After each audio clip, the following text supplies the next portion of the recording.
রাসূল বলেন মান বানা লিল্লাহি মাসজিদান বানাল্লাহু লাহু বাইতান ফিল জান্নাহ।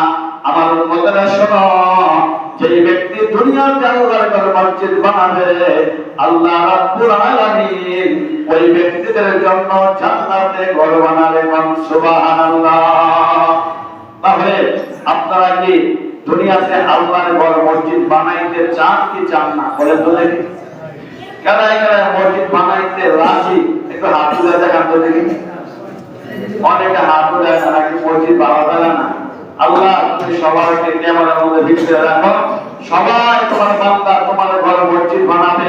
রাসূল বলেন মসজিদের কেউ একটা ইট যদি দান করে, এই ইটটা সেজন্য জান্নাতের বাগানে দান করছে। সুবহানাল্লাহ।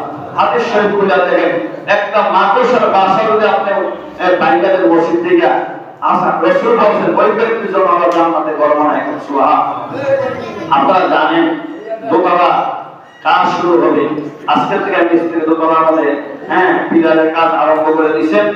আমাদের মাদ্রাসা রমজানে এগুলোর মধ্যে চলে আসবে ইনশাআল্লাহ। সুতরাং এই মসজিদের দোতলার কাজ করতে এটা কি টাকা লাগবে কি লাগবে না? বলেন তো দেখি। অনেকে মনে করছে মনে হয় টাকা পয়সা লাগে না।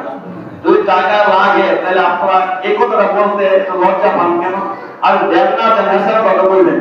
মসজিদ বানাতে টাকা লাগবে না? আমাদের লাগবে না?